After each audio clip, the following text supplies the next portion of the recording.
Bonsoir à toutes et à tous et bienvenue dans cette nouvelle conférence Iségoria sur le thème de l'écologie et des médias. Au programme ce soir, nous vous proposons de découvrir comment cette problématique, omniprésente dans la société, se matérialise dans les médias, dans l'opinion publique et dans le monde politique. Nous avons la chance pour cela d'accueillir Hervé Gardette. Hervé Gardette, bonsoir. Bonsoir. Bonsoir. Merci d'avoir accepté notre invitation. Alors, vous êtes producteur d'émissions et chroniqueur sur France Culture depuis 2008, après être passé par France Bleu et Le Move. Vous êtes notamment connu pour avoir animé Du grain à moudre, une émission quotidienne de débat sur des thèmes d'actualité, puis Politique, le samedi, sur des thèmes socio-économiques. Vous présentez également une chronique quotidienne, La Transition, qui traite d'écologie par une approche multidisciplinaire. Alors, l'écologie et les médias n'est-ce seulement que du greenwashing et des bons sentiments? Donc, avant de commencer à traiter cette question, je voudrais revenir brièvement sur votre parcours.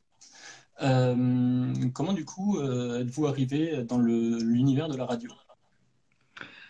Alors l'univers de la radio, là, ça nous fait remonter un petit peu à loin.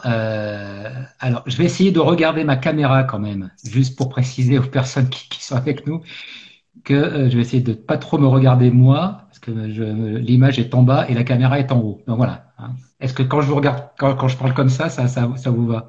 Oui, c'est très bien. Ouais, Vous en faites c'est pas. bien. Bon. Donc, pour répondre à votre question, comment je suis arrivé dans l'univers de la radio? J'y suis arrivé, moi, par le journalisme. C'est-à-dire que, enfin, non, ma vraie arrivée, on va dire, dans l'univers de la radio, ça a été, alors là, ça remonte assez loin, le début des années 80 avec l'arrivée des radios libres. Moi, j'étais adolescent à l'époque et ça a été une explosion de propositions par rapport à un paysage qui, jusqu'à présent, était assez sclérosé. C'était uniquement les grandes radios périphériques qui étaient accessibles, RTL, Europe 1, France Inter et RMC essentiellement. Et là, il y a eu toute une profusion de radios libres qui se sont créées. Et moi, je me suis mis à écouter énormément à cette époque la radio et j'ai décidé d'en faire mon métier. Et comme il fallait trouver une façon de rentrer dans cet univers, j'ai choisi la voie du journalisme pour pouvoir faire de la radio. Voilà. Et donc, je me suis débrouillé ensuite, une fois mon bac fait et mes études quasi terminées pour faire une école de journalisme qui avait notamment une spécialité radio. Et c'est comme ça, voilà, que je suis arrivé quasiment directement ensuite à Radio France, que je n'ai plus quitté. Vous vous considérez comme journaliste? Ah oui, je me considère comme journaliste. Ah bah, moi, c'est vraiment mon métier. C'est-à-dire que moi, je dis, j'ai fait de la radio parce que c'était ma passion, mais mon métier, c'est journaliste. Alors, si jamais vous me demandez qu'est-ce que c'est qu'un journaliste, j'aurais un peu de mal à vous répondre. Il y a quelque chose qui atteste du fait qu'on l'ait, c'est la carte de presse. Cela dit, on peut être journaliste et ne pas l'avoir. Il arrive que certaines personnes aient une carte de presse et dont on se demande s'ils sont vraiment journalistes. Enfin bon, ça c'est un peu des exceptions, mais globalement non. L'idée, enfin voilà, non, non, moi je me considère journaliste parce que mon travail c'est quand même d'aller récolter de l'information et de la mettre en forme. On pourrait dire que c'est ça, en gros, la définition la plus large du journalisme. Alors du coup, nous allons passer au thème de l'écologie et des médias. Je La vais boire première un peu personne, hein, pendant la discussion parce que oui, dès oui, que je je vous en parle, prie. Oui. La première personne à établir un lien entre la production de CO2 et le réchauffement climatique, c'était le climatologue Jean Jouzel en 1987. Donc depuis, nous connaissons tous le protocole de Kyoto, le fameux discours de Jacques Chirac sur notre maison qui brûle, entre autres. Mais cependant, ce n'est que très récemment que les médias se sont emparés du sujet. Pourquoi, d'après vous? Alors, je nuancerai. Et disons que les médias s'étaient quand même emparés de ce sujet-là, mais pas d'une manière aussi importante. Ça c'est vrai. C'est-à-dire que jusqu'à récemment, effectivement, la partie environnement était vraiment une sous-catégorie médiatique. Et puis, il y a eu, alors moi, j'ai pu l'identifier parce que finalement, moi, j'ai suivi un petit peu le même processus finalement que tout le monde. C'est-à-dire, comme vous l'avez mentionné tout à l'heure, j'ai fait pendant 8 ans, j'ai animé une émission de débat, donc du grain à moudre, dans laquelle on traitait de tout un tas de sujets divers et variés. Et je me suis rendu compte que, au fil des années, on traitait de plus en plus souvent des questions liées à l'environnement, au changement climatique, à la biodiversité, voilà. On le faisait parce que c'était quelque chose qui était de plus en plus dans l'actualité, qu'il y avait de plus en plus aussi de livres qui étaient publiés là-dessus. Donc voilà, on suivait un petit peu ce mouvement. Et puis il y a eu, moi, il me semble, et alors, j'en avais discuté avec Dominique Bourg qui est un philosophe, un grand philosophe et qui est un des grands spécialistes des questions liées au climat en France, qui a beaucoup travaillé là-dessus. Et c'était, me semble-t-il, il y a 2 ans ou 3 ans. Alors bon, je fais à la louche, hein, mais il y a eu un été à nouveau avec un épisode de canicule extrêmement important.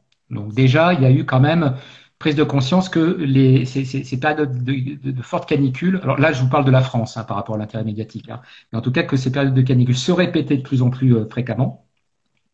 Et c'est vrai que on a senti que il y avait presque comme un petit déclic, c'est-à-dire que les gens commençaient à comprendre que c'était pas des accidents ces canicules, mais que c'était quelque chose de récurrent.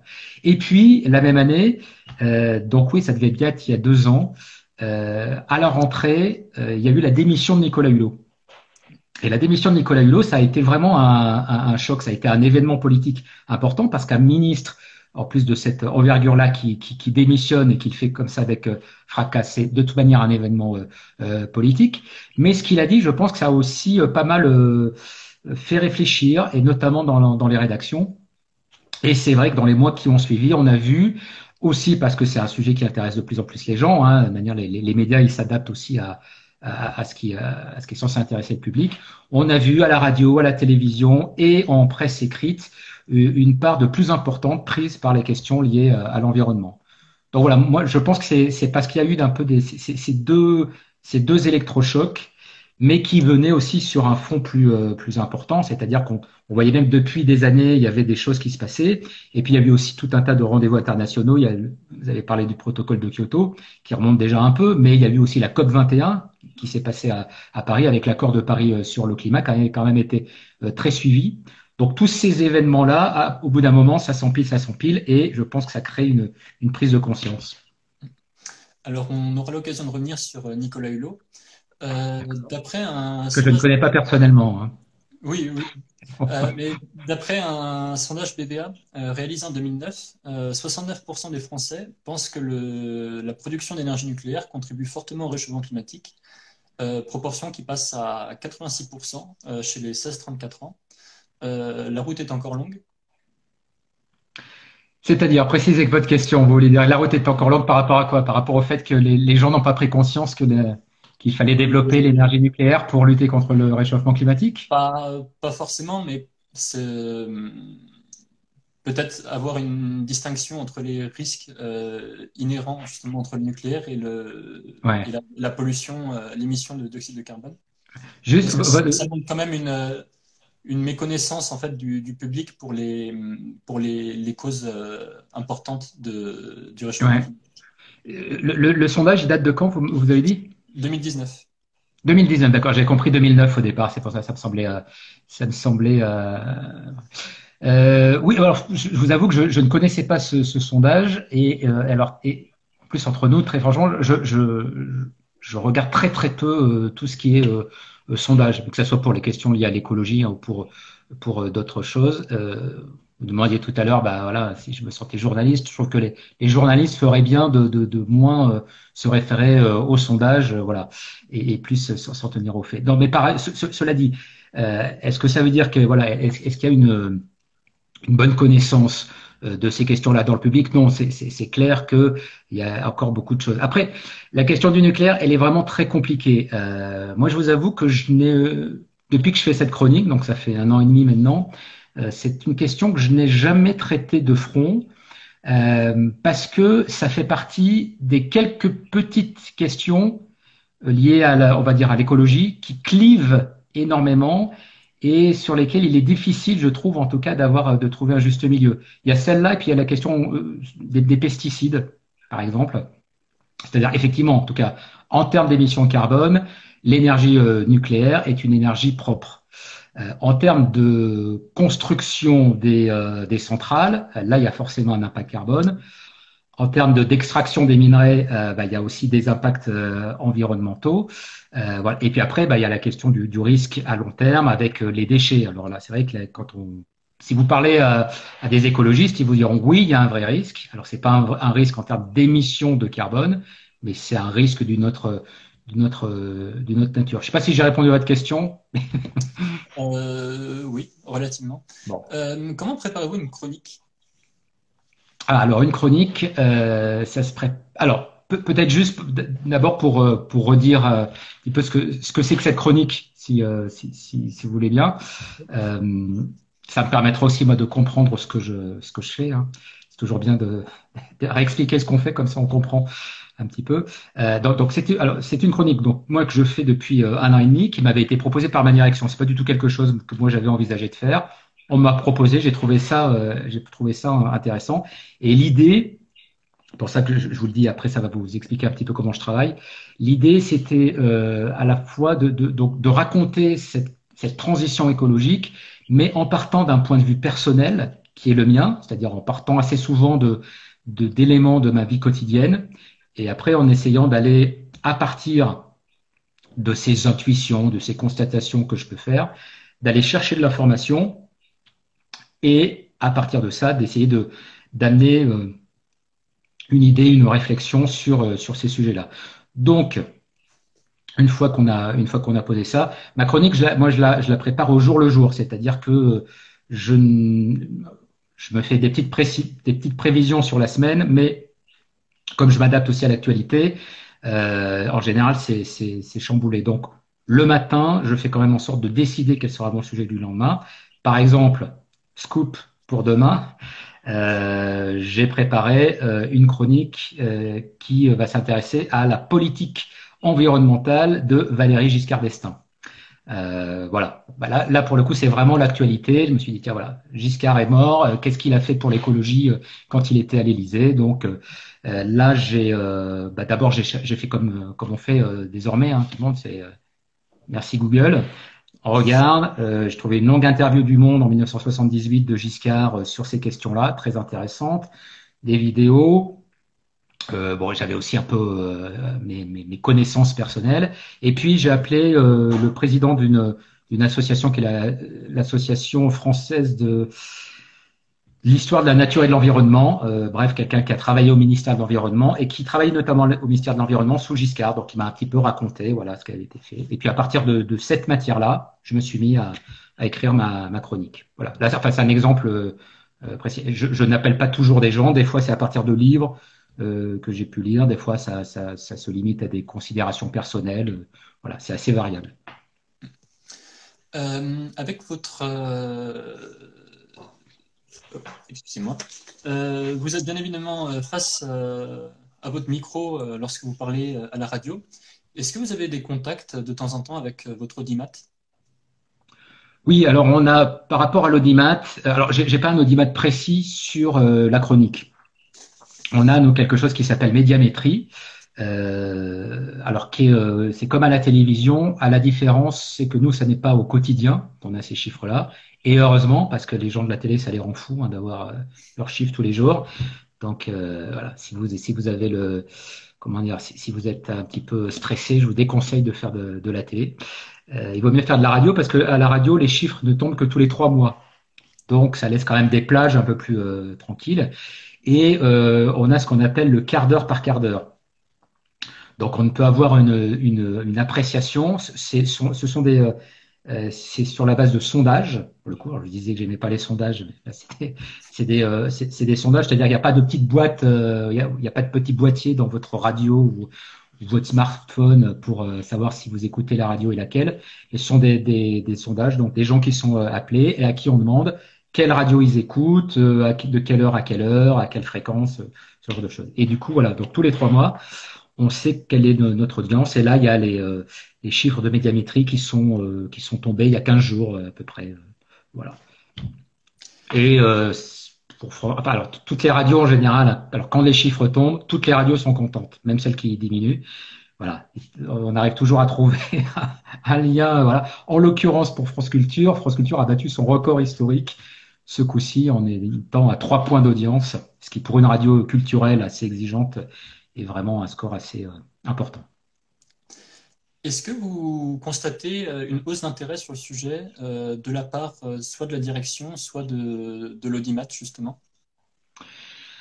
Alors de la direction, bah oui, puisque c'est, comme je vous disais, c'est eux qui m'ont proposé de faire cette chronique. Donc, en tout cas, je ne sais pas si c'est que la direction se sentait plus intéressée par le sujet, mais en tout cas, la direction a senti qu'il y avait la nécessité de proposer quelque chose en plus sur l'écologie. Et comme on le disait tout à l'heure, c'est pas la seule, puisqu'il y a eu tout un tas de nouveaux programmes qui sont apparus. Donc, moi, il y a eu ma chronique sur France Culture. Il y en a eu une sur France Inter. L'émission Science de France Inter, vous connaissez peut-être, qui s'appelait la Tête au carré, a changé de nom et passé plus du côté environnement en s'appelant la Terre au carré, mais sur RTL, sur Europe 1. À la télévision aussi, il y a beaucoup plus de sujets traités par l'environnement. D'ailleurs, il y a eu une enquête de l'INA, il n'y a pas très longtemps, l'Institut national de l'audiovisuel, qui témoignait que alors je crois que c'est depuis sur les 10 dernières années, en tout cas par exemple dans les journaux télévisés, la place accordée au sujet lié à l'environnement avait été multipliée par 2. Donc voilà, donc ça c'est quand même, voilà. Donc du point de vue de la rédaction, oui, du point de vue du public, je pense aussi, en tout cas, moi, depuis que je fais cette chronique, j'ai énormément de retours d'auditeurs de retours par mail, voilà, de gens qui m'écrivent, ou alors des retours sur, comme je suis sur les réseaux sociaux, sauf Instagram, mais sur LinkedIn, Facebook et Twitter, voilà, j'ai pas mal d'échanges avec des auditeurs, mais j'aurais du mal à le quantifier. Voilà, je sais même pas combien de personnes sont censées écouter la chronique en direct, par exemple. Mais aujourd'hui, où de manière on écoute en direct et beaucoup en podcast, les chiffres du direct veulent pas forcément dire grand-chose. Et à quand vous le dateriez, du coup, cet intérêt de la part enfin, cette perception, en tout cas, de la part des directions? Eh ben, à peu près comme je vous disais tout à l'heure par rapport aussi au déclic qui a eu lieu, mais on va dire que la saison, alors nous en radio et en télé, d'ailleurs c'est pareil, quand on parle de saison radiophonique ou de saison télé, c'est septembre, ça commence en septembre.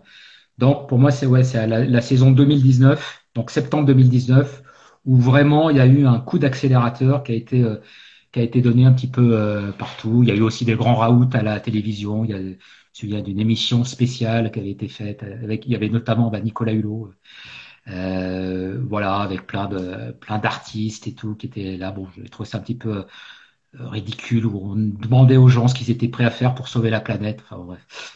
Mais voilà, après c'est pas, bon, ça mange pas de pain, mais je trouve que c'est des choses qui servent pas à grand chose. Justement, on associe souvent l'écologie avec de petits gestes, éteindre la lumière, fermer les robinets lorsqu'on se lave les dents. Bon, c'est bien, mais soyons honnêtes, c'est pas ça qui va sauver la planète.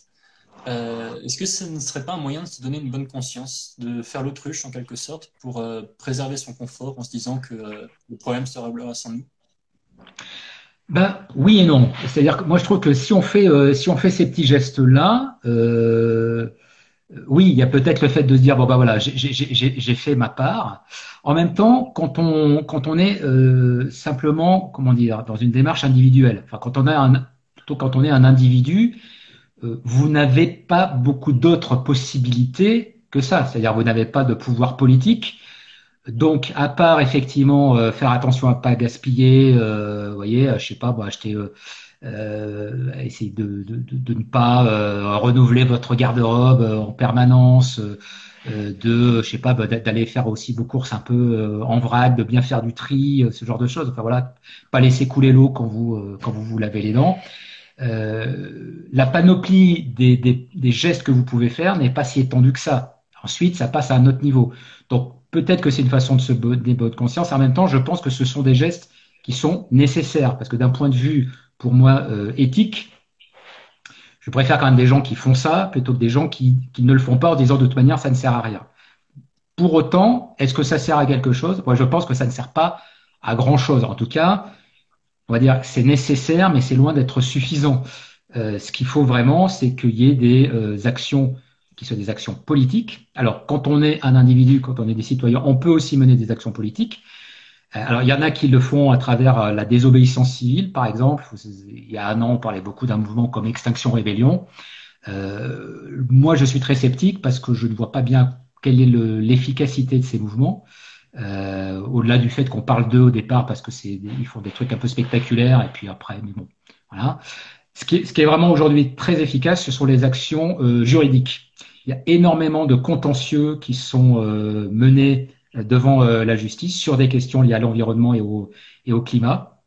Il y a des pays où, notamment aux Pays-Bas, il y a eu une affaire qui a été jugée par la Cour constitutionnelle néerlandaise qui oblige le gouvernement des Pays-Bas à tenir ses engagements de réduction de gaz à effet de serre.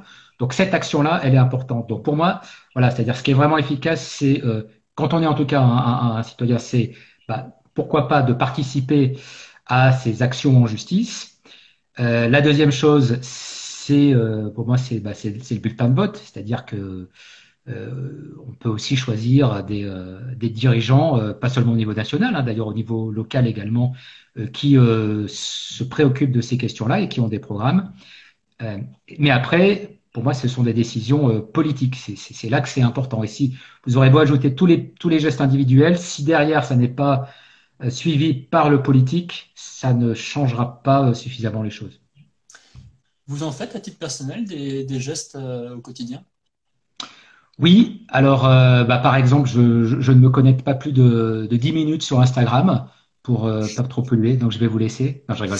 Euh, Merci de pour voir votre que vous suivez. exception. Donc là vraiment, ouais, du coup, donc pendant plusieurs jours là, je vais arrêter de me connecter. Non, ce que je fais, non, oui, non, moi par exemple, l'an dernier, quand j'ai commencé la chronique, j'ai fait un défi qui s'appelle le défi zéro déchet de la ville de Paris, parce que moi je suis parisien. Donc c'est un défi qui réunissait une centaine de familles. On était par équipe de 7 ou 8 familles et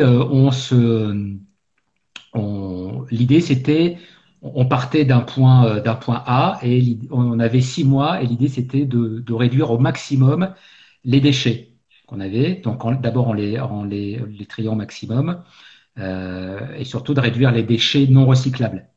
Donc voilà. Donc moi j'avais un petit pèse poubelle et à chaque fois que voilà, à chaque fois que je finissais une poubelle, je la pesais, on mettait ça sur un compte. Donc voilà. Donc ça c'était intéressant parce que ça a vraiment fait prendre conscience, c'est-à-dire le fait de participer à ce genre de défi, qui en soi, bon voilà, là non plus ça change pas la face du monde, mais ça fait prendre conscience aussi de la quantité de déchets qu'on peut jeter et du coup derrière, pour essayer de réduire mes déchets, parce que quand on est un tout petit peu le sens de la compétition, on a envie de le faire. Moi, je suis allé, du coup, j'ai beaucoup fréquenté et je continue de le faire, les magasins de vrac. Voilà, donc voilà, j'évite au maximum tout ce qui est sur emballage. Le confinement a beaucoup aidé aussi à avoir des comportements plus vertueux, parce que quand les magasins sont fermés, eh ben forcément on consomme moins. Donc voilà. Donc non, je fais ça. Je me déplace quasiment pas en voiture. Après à Paris, c'est pas très compliqué, hein. Voilà. Quand le métro fonctionne, tout va bien. Le vélo, maintenant il y a de plus en plus de pistes cyclables. Je prends beaucoup le train.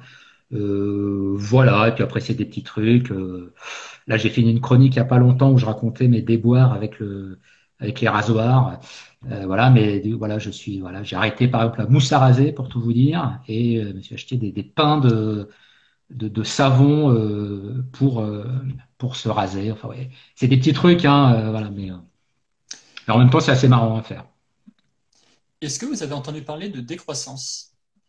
Oui. Qu'est-ce que ça vous inspire? Qu'est-ce que ça m'inspire? Ah là là, ça c'est compliqué comme question. Ça m'inspire. Si à partir du moment où, comment dire, le concept en tant que tel, moi, ne me pose pas de problème. Enfin, à partir du moment où on accepte le principe qu'il puisse y avoir de la croissance, on peut accepter le principe qu'il y ait de la décroissance. Ce que je veux dire, c'est que c'est quelque chose qui est possible. On ne peut pas dire la décroissance, c'est quelque chose d'absolument impossible, qui serait physiquement impossible. La décroissance, c'est possible. Il y a des théoriciens de la décroissance, il y a notamment quelqu'un comme Serge Latouche qui a pas mal écrit là-dessus. Enfin, c'est loin d'être le seul, hein. Il y a un certain Illich aussi, qui n'est pas le même, hein, qui n'est pas le Lénine qu'on connaît, qui est un autre Illich, qui a écrit sur ces questions. Ce que ça m'inspire, compliqué. Moi, je pense que je suis pas convaincu, en tout cas, que la solution passe obligatoirement par la décroissance. Parce qu'après, c'est-à-dire, autant c'est quelque chose qui peut arriver dans certains secteurs, parce qu'il y a des secteurs, de toute manière, qui finissent aussi par péricliter. Autant vouloir faire une politique de décroissance. D'abord, je ne sais pas très bien ce que ça veut dire.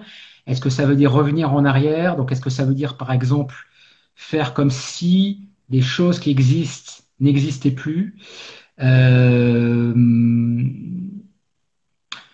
il faudrait que j'y réfléchisse un peu plus, pour tout vous dire, pour vous faire une réponse un peu pertinente. Mais en tout cas, pour moi le débat se pose pas entre ou la décroissance ou la croissance. Moi, voilà, pour moi, c'est plutôt quel type de croissance et sur quel type de secteur surtout. Voilà, c'est-à-dire que le secteur des énergies fossiles, il faut qu'il décroisse. De toute manière, il va décroître en soi, puisqu'il y a la nécessité de réduire sa part. Donc, il va bien falloir que ça arrive. La croissance Une verte, décroissance globale, voilà, voilà, je suis plus sceptique. la croissance verte, vous y croyez du coup?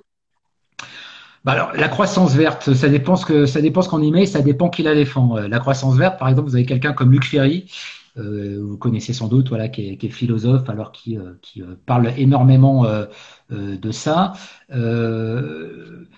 La croissance verte, ça dépend, ça peut être un total. Certains y voient un oxymore, la croissance verte, c'est un peu comme le développement durable, c'est-à-dire un oxymore. Enfin voilà, vous savez, hein, c'est deux termes qu'on met ensemble, mais qui ne vont pas ensemble.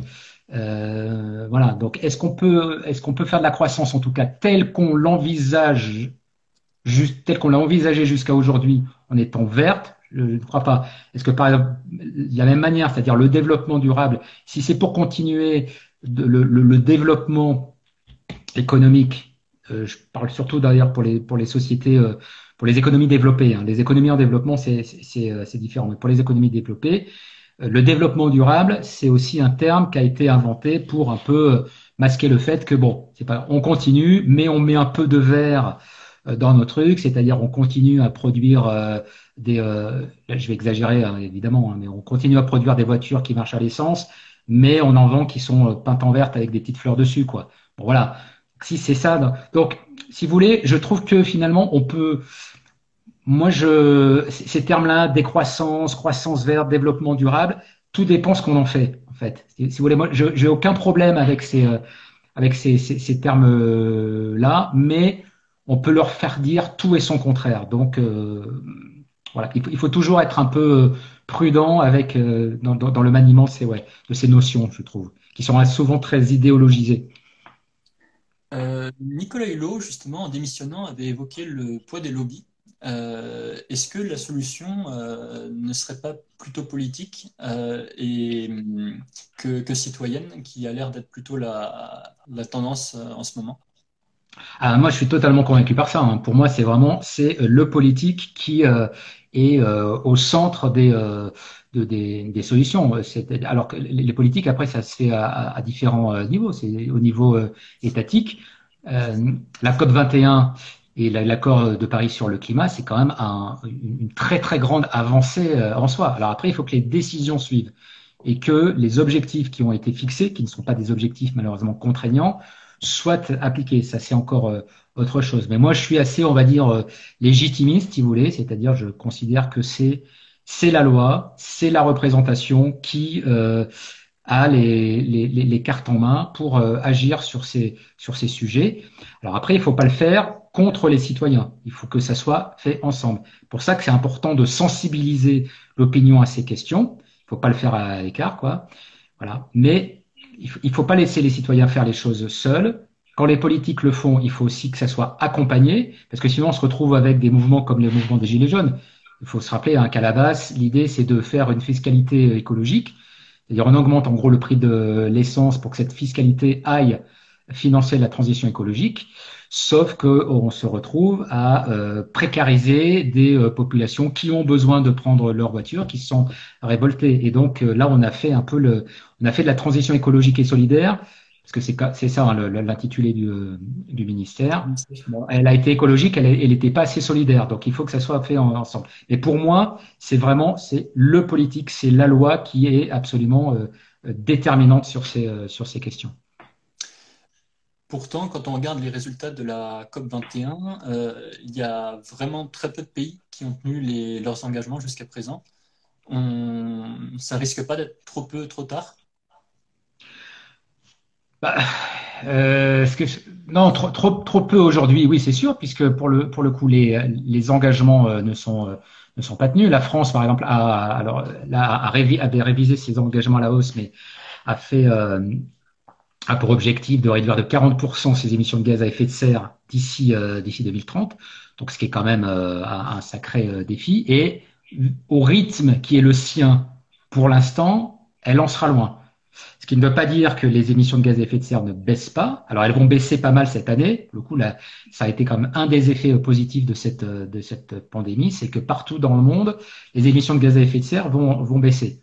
Voilà. Après, est-ce qu'il faut souhaiter qu'on ait une pandémie chaque année pour atteindre les objectifs de la COP 21? Je ne crois pas.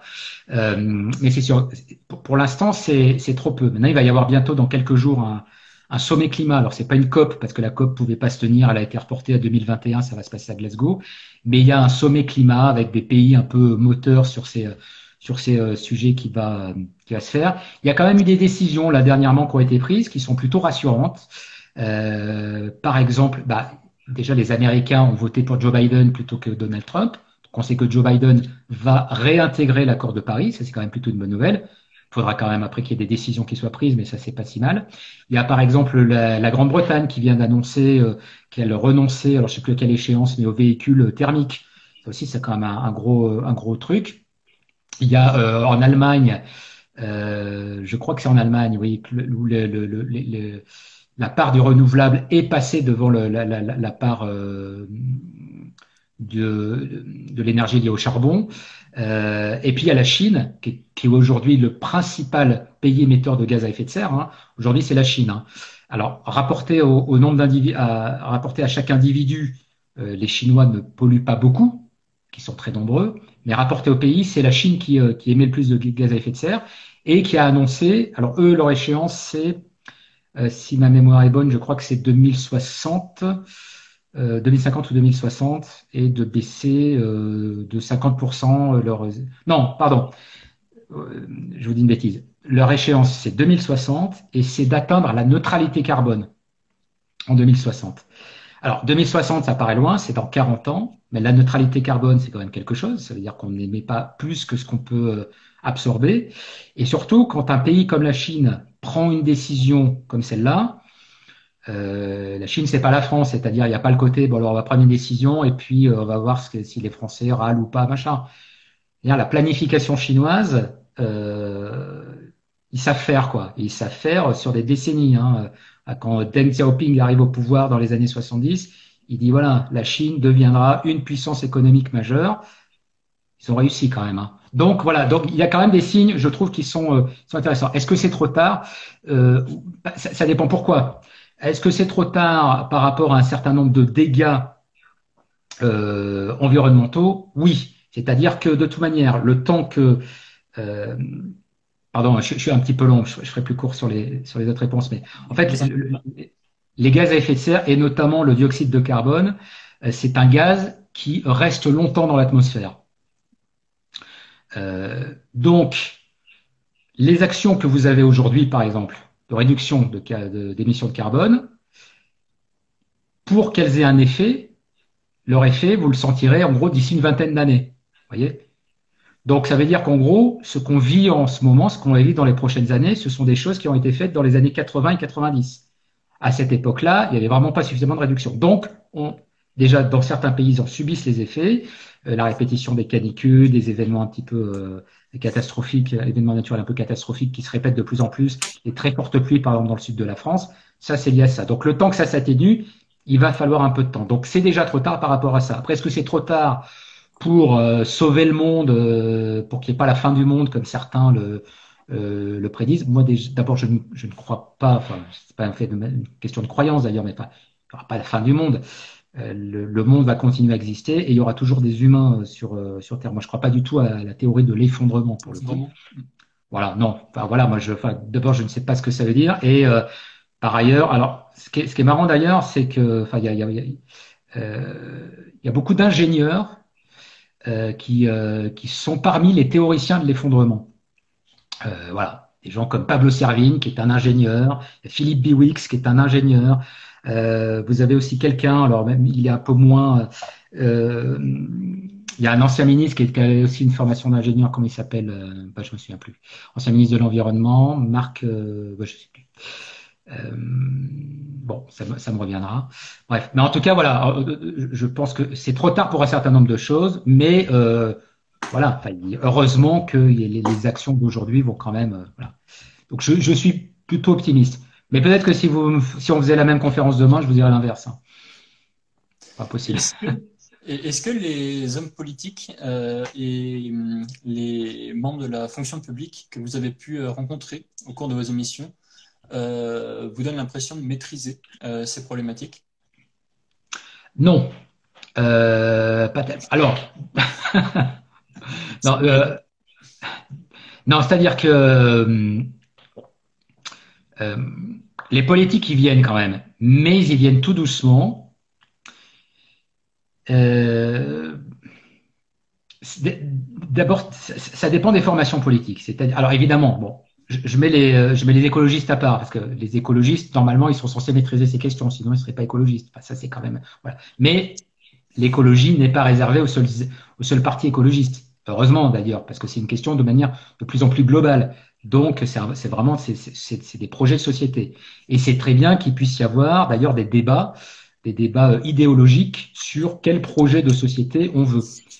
À partir du moment où il y a un consensus, et ce qui est intéressant, je trouve qu'aujourd'hui, malgré tout, c'est qu'il y a quand même un consensus d'abord sur le fait qu'il y a du changement climatique.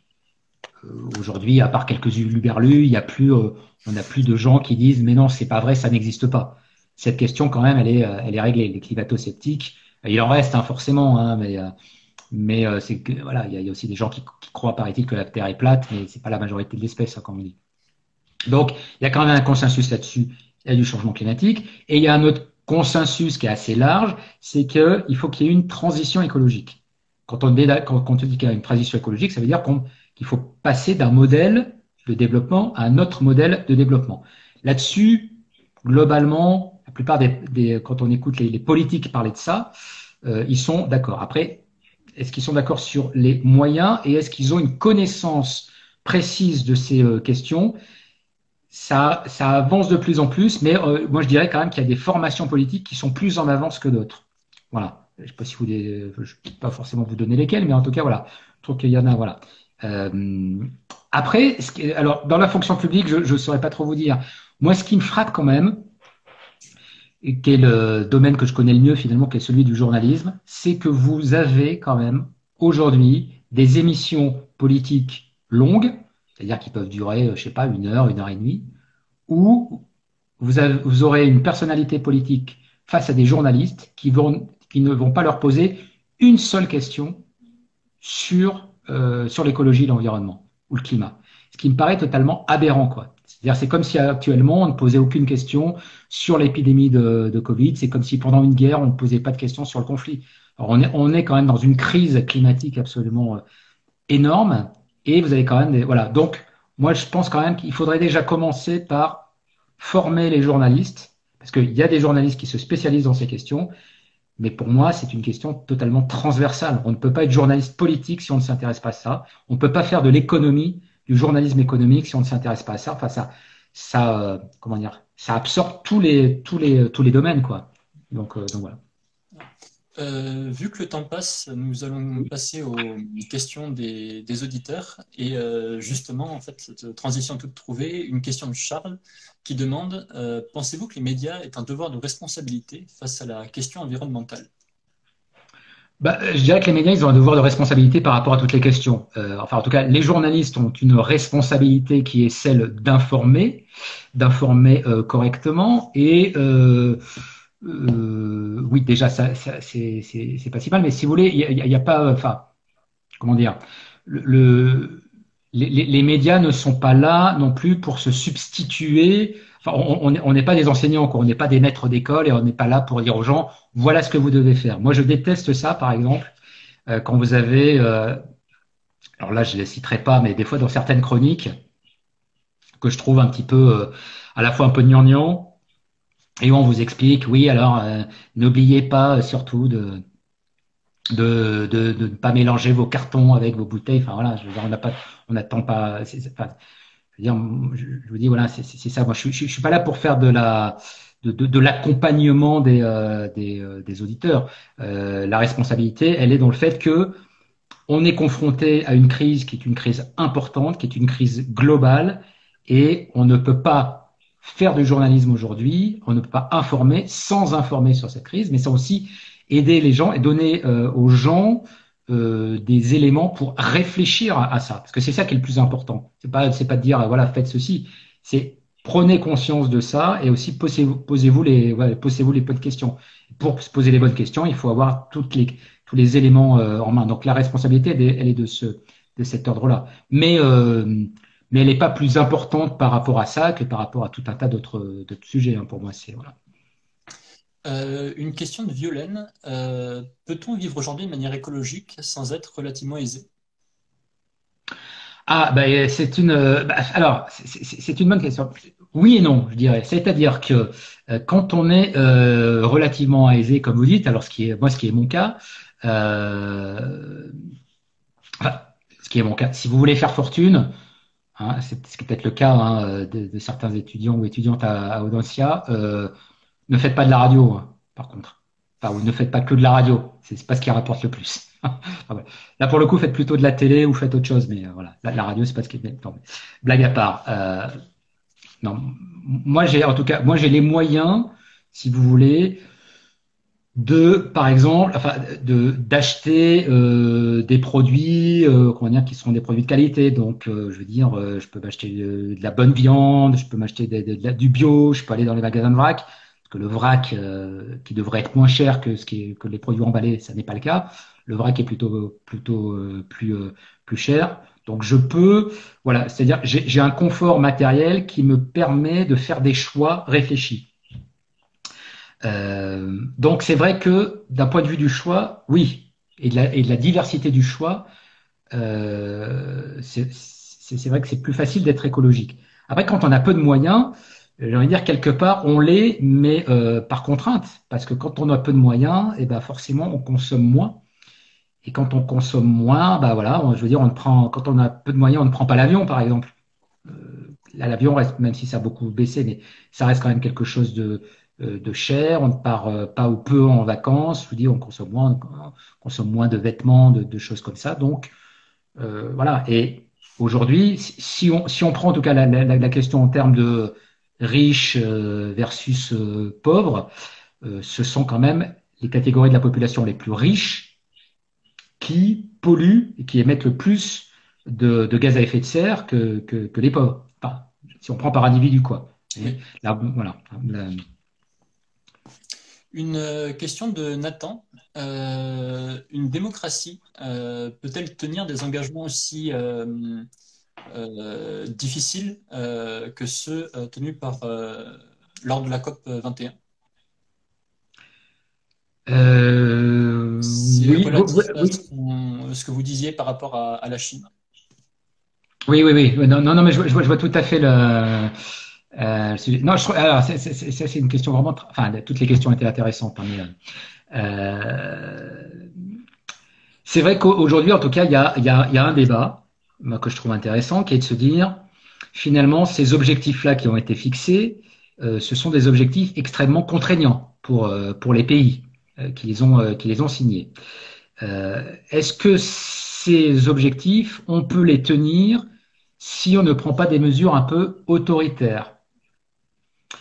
Euh, Et effectivement, l'exemple de la Chine peut être un exemple que certains peuvent considérer tentant, c'est-à-dire dire, bah voilà, on est quand même, on est dans un régime particulièrement autoritaire du point de vue des libertés publiques. C'est quand même, enfin, moi personnellement, j'ai pas envie d'aller vivre en Chine pour être surveillé en permanence. Et puis voilà, enfin c'est très très dirigiste. Mais par ailleurs, c'est une économie qui est quand même une économie prospère. Donc ça se dit, voilà, finalement, on peut agir sur les deux plans. Non, moi, je crois beaucoup au fait que ce sont les démocraties, au contraire, qui sont les mieux placées pour mener cette question de la transition écologique, parce que, comme je vous disais d'abord, c'est quelque chose qui ne peut être mené qu'avec justement les citoyens. Il faut quand même que ça soit accompagné par ça. Et euh, par ailleurs, si on regarde, si vous voulez, aujourd'hui, ce qu'est le paysage politique mondial, on se rend compte quand même. Alors, l'exemple de la Chine, on va voir ce qu'ils font, hein. Pour l'instant, c'est quand même les premiers pollueurs. Moi, je verrai s'ils tiennent leurs promesses. Mais aujourd'hui, les pays les moins exemplaires, ce sont quand même globalement les pays les plus autoritaires. Les pays où il y a de la démocratie, ce sont quand même, par exemple, si vous regardez les pays qu'on donne toujours en modèle en termes de démocratie apaisée et plutôt vertueuse, ce sont les pays du Nord, les pays scandinaves. Bah, c'est quand même dans ces pays-là, en l'occurrence, que les politiques en faveur de l'environnement et en faveur du climat sont les plus poussées. Donc, il y a quand même une corrélation entre démocratie voilà, et enjeux environnementaux. Une question de Jessie. Euh, qu'est-ce qu'on peut dire, en fait, nous, en tant que pays riches et développés, qui avons eu nos transitions industrielles polluantes, aux pays en développement qui aspirent au même mode de vie que nous, mais qui, d'un point de vue écologique, rend la chose un peu compliquée. Eh ben, écoutez, c'est une très bonne question parce qu'effectivement, alors je précise d'ailleurs, hein, parce que alors, merci pour vos questions, mais moi je ne me considère pas forcément je ne me considère pas forcément comme un spécialiste de toutes ces questions-là, hein. C'est-à-dire que, comme je l'ai dit, ça fait 1 an et demi que j'en fais une chronique. Donc moi, ma transition écologique, je la fais, vous voyez, à petits pas, et je suis pas quelqu'un qui travaille sur ces sujets-là depuis des années. Et par ailleurs, j'ai pas vocation non plus à avoir, je pense que c'est ça aussi le journalisme, hein. Enfin, j'ai pas vocation à avoir réponse à toutes les questions. Mais en tout cas, ce qui est sûr, c'est que c'est un vrai problème. C'est-à-dire qu'on se retrouve quand même dans une situation où nous, dans nos économies développées, on se dit, voilà, on est allé trop loin, il faut un peu qu'on se modère. On est allé aussi trop loin en profitant quand même des ressources que nous offraient des pays qui sont aujourd'hui des pays en développement. Je pense en particulier aux pays africains. C'est-à-dire que notre prospérité, elle est liée quand même notamment, pas exclusivement bien sûr, mais notamment aux richesses qui ont été produites et exploitées sur le sol africain. Et aujourd'hui, on se retrouvait dans la position de dire, écoutez, nous, on est allé trop loin, donc ne refaites pas les mêmes erreurs et arrêtez votre développement. Évidemment, c'est un discours qui n'est pas tenable.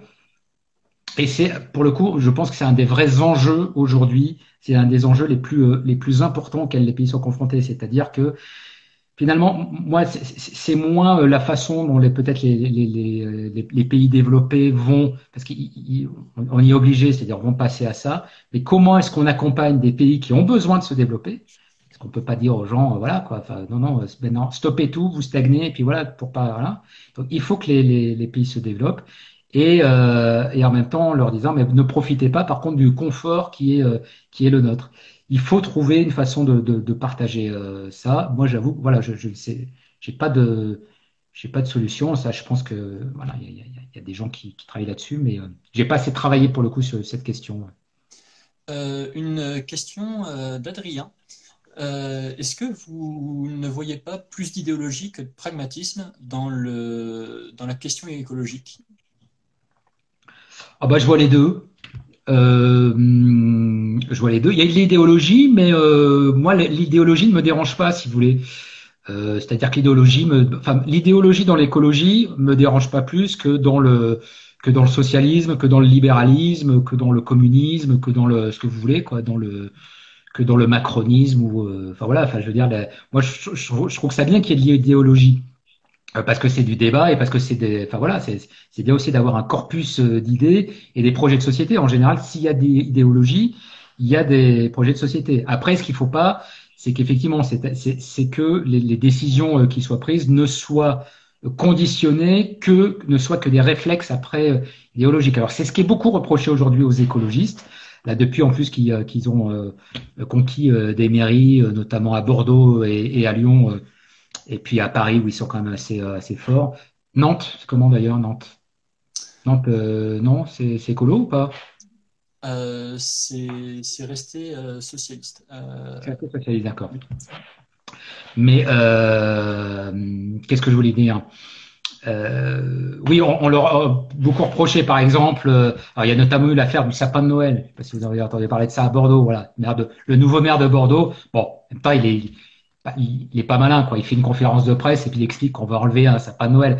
Franchement, enlever un sapin de Noël de la place centrale de la mairie en soi, si vous voulez, c'est sûr que ça va rien changer à la déforestation et au réchauffement climatique. Mais lui, voilà, je pense que c'était plus une maladresse, c'est-à-dire il prenait ça comme exemple pour dire, bah voilà, ça sert voilà, c'est pas la peine, on peut faire autrement. Il l'aurait pas dit, il l'aurait fait autrement, ça serait passé sans aucun problème. Donc forcément, les opposants aux écologistes qui voient des ayatollahs verts partout, dès qu'il y a un truc qui se fait, moi je vois à Paris, c'est terrible, hein, dès qu'il y a un début de piste cyclable qui est créé, les gens crient, mais c'est pas possible, on veut la mort des automobilistes et tout. Il y a de l'exagération dans tous les camps. Donc voilà. Donc après voilà, le pragmatisme, oui, enfin voilà. Qu'est-ce que c'est que le pragmatisme finalement? Je sais pas. Le pragmatisme, ça voudrait dire qu'il y a des décisions qui s'imposent et finalement c'est ça. C'est-à-dire c'est de dire. Et moi je pense que les décisions, elles sont quand même, ouais, voilà. Peut-être une approche plus scientifique du problème, du point de vue Bah, on a politique. besoin des scientifiques, hein. Enfin, alors pour le coup, moi, je vais pas dire, je veux pas vous dire que je lis sans arrêt des rapports scientifiques, mais en tout cas, je lis, enfin, la science au sens large du terme. C'est-à-dire que moi, d'abord, j'ai pas les compétences pour lire, par exemple, je sais pas moi, une étude de physicien qui m'expliquerait comment fonctionne, vous voyez, je sais pas, la tectonique des plaques. Il faut quand même que, moi, je suis obligé de passer par des gens qui vulgarisent ces questions pour les comprendre. La chance qu'on a actuellement, c'est qu'il y a énormément de livres qui sont publiés, qui sont absolument vraiment passionnants. Enfin, si vous voulez, je vous en conseillerai quelques-uns tout à l'heure. Ça s'appelle. Là, c'est vrai, d'accord. Bon, ça y est, j'ai anticipé. Euh, mais les sciences, c'est aussi les sciences humaines, hein.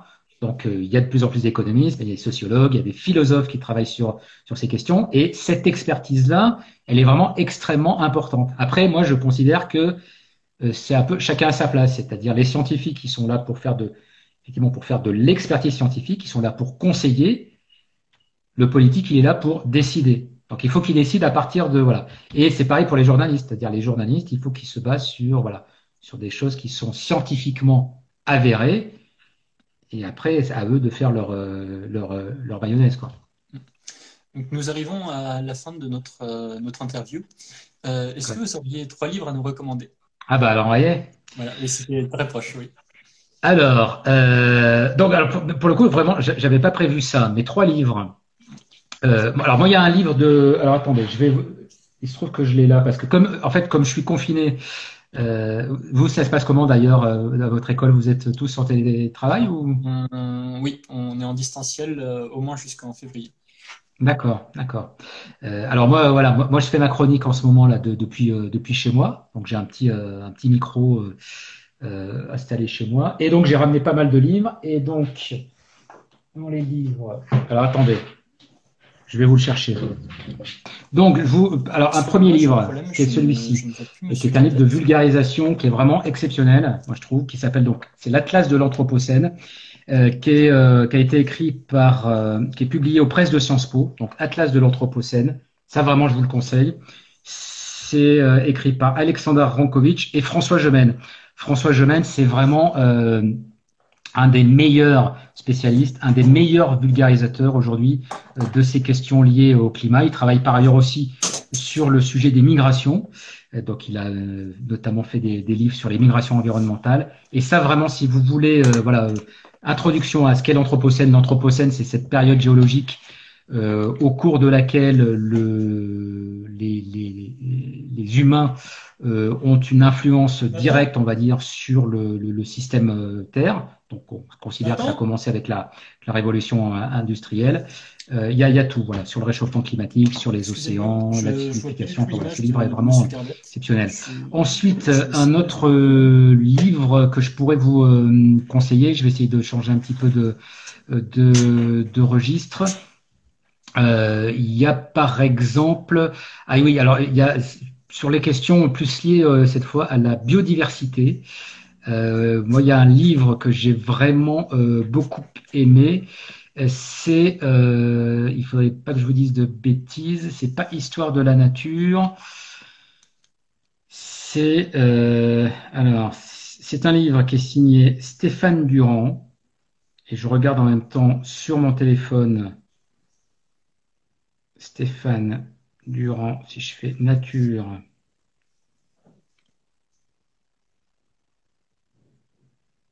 Tac. Voilà, alors voilà, son livre s'appelle, c'est aux éditions Actes Sud, Stéphane Durand, ça s'appelle 20 000 ans ou la grande histoire de la nature. Et ça raconte, mais c'est absolument passionnant, comment on est passé de l'ère glaciaire en Europe et comment petit à petit, après, avec une phase de réchauffement, pour le coup, qui a été une phase de réchauffement climatique, petit à petit, la nature a colonisé, on va dire, l'Europe. Les rivières, les forêts, les animaux, comment ça s'est passé? Et c'est vraiment absolument passionnant. Et puis, donc voilà, donc j'ai un livre, on va dire, de vulgarisation sur tout ce qui est lié au climat, un livre d'histoire qui raconte, il y en a plein d'autres, un livre, mais bon, comme on en demande des trois, un livre qui raconte un peu l'histoire de on va dire, de la progression de la nature en Europe et donc notamment en France. Et puis après, parce que moi j'aime beaucoup la littérature et qu'on trouve aussi plein de choses dans la littérature, moi il y a un auteur que j'adore qui s'appelle Jørn Riel, qui est un auteur danois. Ça, c'est aux éditions Gaïa, les bien nommées éditions Gaïa. Et c'est quelqu'un qui a vécu pendant des années avec des pêcheurs au Groenland et qui raconte, donc c'est une série de racontars, c'est de la fiction, mais qui raconte la vie de ces pêcheurs au contact de la population inuite. Et c'est très, très, comment dire, c'est très drôle, c'est très poétique. Et ça raconte aussi plein de choses, finalement, aussi sur notre civilisation, voilà, sur notre civilisation industrielle et consumériste. Voilà, les trois livres que je vous conseillerais. Voilà. Alors moi j'ai totalement perdu mon intervieweur. Je ne sais pas s'il est au Maxime. Voilà, Maxime, si vous m'entendez, en tout cas, moi je ne suis plus en contact avec vous. Ben, je ne sais pas je sais pas s'il y avait d'autres questions ou si vous voulez qu'on arrête. C'est à vous de me dire. J'ai vu qu'il y avait une question sur l'écocide. Je ne sais pas si vous voulez qu'on parle de l'écocide. C'est la fin. Eh ben merci aussi. Merci en tout cas. Voilà, bah, c'est moi qui vais faire merci. Comme ça, je reprends un petit peu mon rôle d'animateur radio. Voilà, bah, merci à toutes et à tous. J'espère que voilà que ça vous aura, ça va passer vite. J'ai toujours un problème technique. Je vous entends presque pas. D'accord, on est là tous les deux, mais on s'entend pas. Oui. Bon. Ah, ça y est. Merci en tout cas, merci. Voilà. Conseil à nous c'est ceux qui ont suivi. Et puis, bah, si vous avez d'autres des questions supplémentaires qu'on n'a pas eu le temps de poser, n'hésitez pas à me les envoyer sur mon mail à Radio France. Voilà, vous passez par Maxime ou par l'équipe là, et puis je vous y réponds. Voilà, je vous répondrai. Bonne soirée.